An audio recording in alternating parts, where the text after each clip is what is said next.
আগামী দিনে বাংলাদেশ জামাত ইসলামীর নেতৃত্বে এদেশ একটি সোনালী সমাজ প্রতিষ্ঠার যে প্রত্যয় নিয়ে এগিয়ে যাচ্ছে, সেই সমাজ, সেই সোনালী রাষ্ট্র, জনগণের প্রত্যাশা বাংলাদেশ প্রতিষ্ঠিত হবে ইনশাআল্লাহ।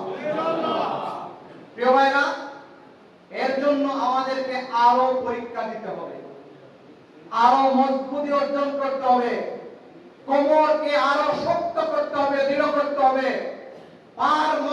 কদমকে আমাদেরকে আরো মজবুত করতে হবে। আমরা যেন কারো রক্ত চক্ষু দেখে ভয়ে বিতবল না হয়ে যায়।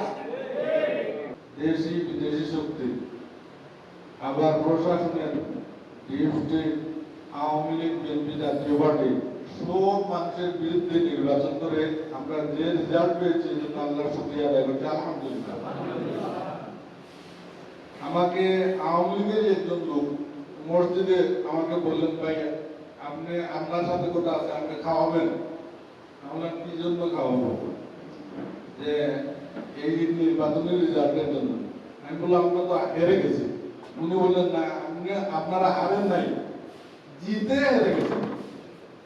মানে আমরা জিতেছি, উনি আওয়ামী লীগের লোক, আমরা জিতেছি। উনি বললেন যে আমি সারা রাত্র টিভি দেখেছি, আমি রেজাল্ট দেখেছি, আপনারা জিতেছেন, আপনাদেরকে হারানো হয়েছে।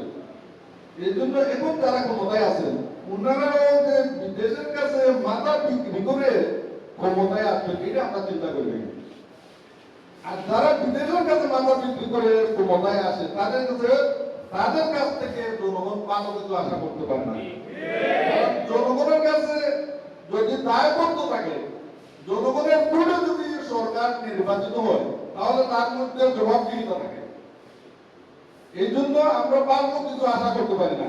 আর ভালো কিছু আশা না করার লক্ষণ হচ্ছে যারা ক্যাম্পেইন করলো জুলাই সনদের ব্যাপারে, গণভোটে ভোট দেওয়ার ব্যাপারে, আবার একজন রাষ্ট্রপ্রধান হয়ে উনি নিজেই এখন বেমালুম বলে গেলেন, শপথ নিলেন না।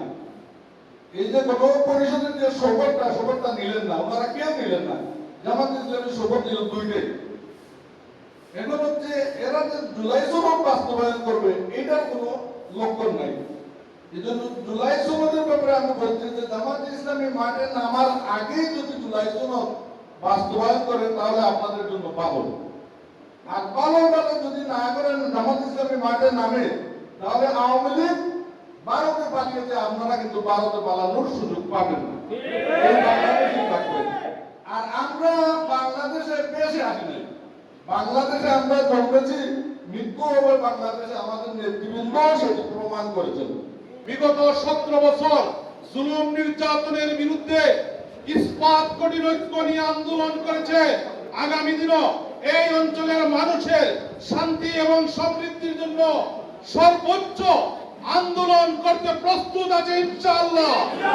আমরা মুহতারাম জেলা আমির সাহেবকে আশ্বস্ত করতে চাই, আগামী স্থানীয় নির্বাচনে বাংলাদেশ জামাত ইসলামী মনোনীত প্রার্থীদেরকে আমরা সর্বোচ্চ ইউনিয়ন পরিষদ চেয়ারম্যান, মেম্বার, উপজেলা, পৌরসভার মেয়র, কাউন্সিলর নির্বাচিত করার মাধ্যমে আমরা এই অঞ্চলে ইসলামী আন্দোলনের দুর্গ গড়ে তুলতে চাই। যে মুসলিম বিশ্ব পিছানোটাই কারণ যে আমাদের মধ্যে ইখওয়াত কমে গেছে।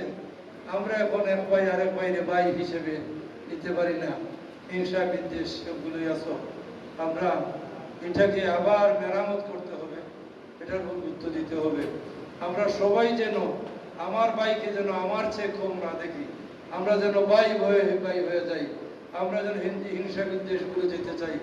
ওনারা ক্ষমতায় গিয়েছেন, আসলে বর্তমান প্রধানমন্ত্রী ব্রিটেনে ছিলেন, ওনার মা, ওনার সাথে 2 বার আমার কথাবার্তা হয়েছে, আলোচনা হয়েছে।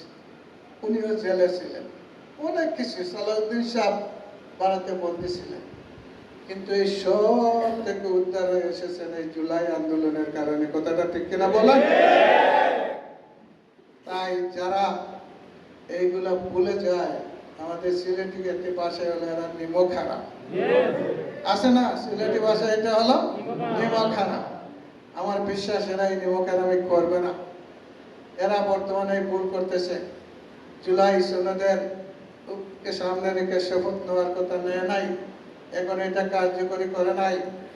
তাই এত রক্তের বিনিময়ে যে জুলাই সনদ সামনে এসেছে, নির্বাচন হয়েছে, আপনি প্রধানমন্ত্রী হয়েছেন, সালাউদ্দিন সাহেব স্বরাষ্ট্রমন্ত্রী হয়েছেন, নতুবাই জাফলংয়ের জঙ্গলে যেভাবে ফসে এইভাবে কোথায় ছিলেন, শিলংয়ের জঙ্গলে থাকতেন, আর না তাদের আন্ডারে থাকতেন।